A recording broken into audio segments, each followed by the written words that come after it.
This is Steve Leibowitz reporting for WIN TV. December 11th is a very important date in the history of the land of Israel and its capital city, Jerusalem. This year marks a very special anniversary. On December 11th, 1917, British General Edmund Allenby and his forces liberated the city from the Ottoman Empire and ushered a new era into Jerusalem's history.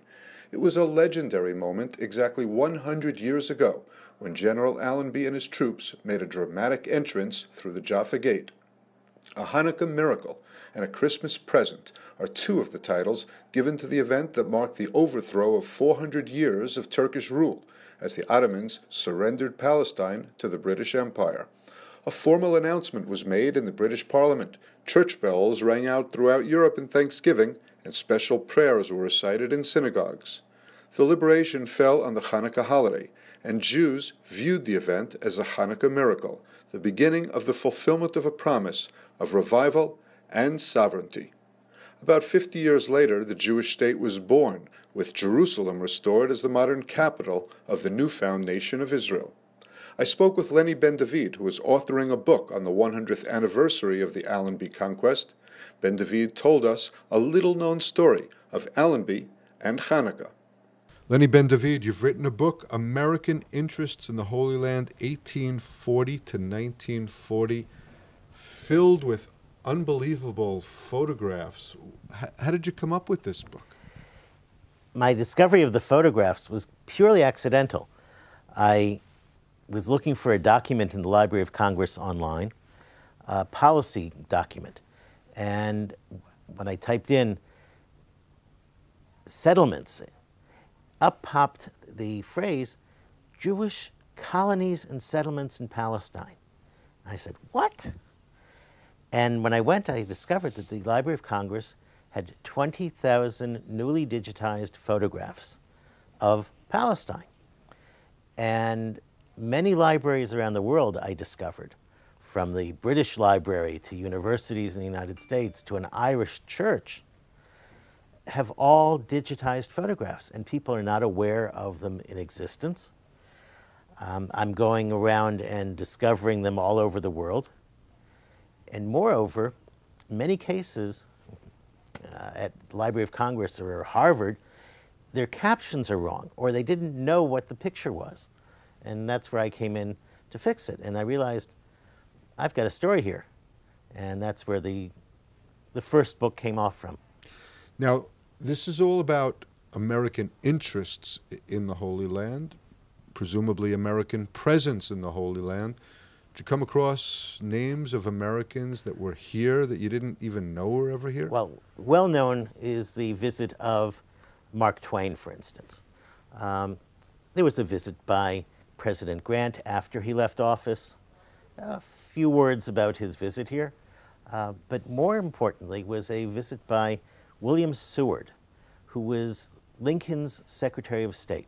He came in 1859, before the 1860 election, and he wrote a travelogue.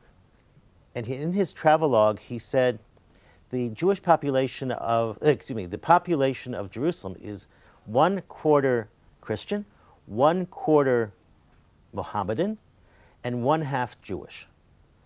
And that figure, coming from someone like the former Secretary of State, is a very important historical figure to show that the Jews were a large majority in the city of Jerusalem. So there are lots of visits. A surprise for many is the visit by Bobby Kennedy, who came as a journalist, as a war correspondent before Israel's founding. And there are pictures given to me by his daughter of him standing outside the King David Hotel. So, yeah, there are lots of surprising things. We're in the Chanukah season, Chanukah time coming up. Any stories relating to Chanukah that you could share from the book? I can give you a hint, a tease about the next book, which is on World War I in the Holy Land.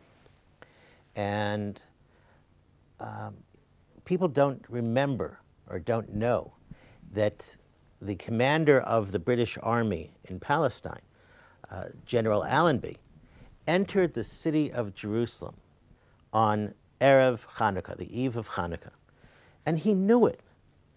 And he even described in his diary and in the journal of the war that he was coming in 2,600 some years after Judah Maccabee.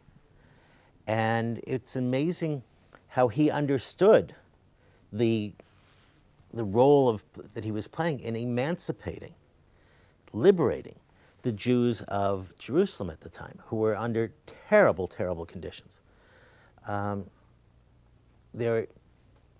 to one diary of somebody in the city of Jerusalem, they thought it was going to be their last Chanukah in Jerusalem, and they expected to be dispersed.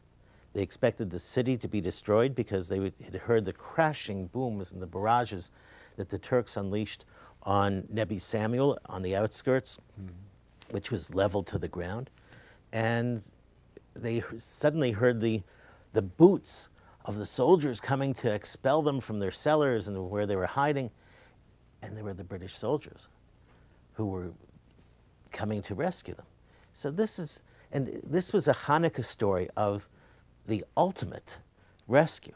The following year, the ultra-Orthodox community put out flyers, which will be in the next book, telling Jews in all the synagogues and in the study halls to come on the anniversary of the liberation of Jerusalem, the first anniversary in 1918, to give special prayers for the salvation and to pray for the King of England.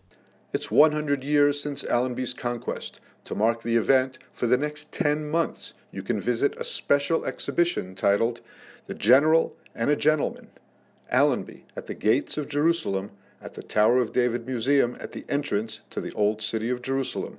This is Steve Leibowitz for WIN TV.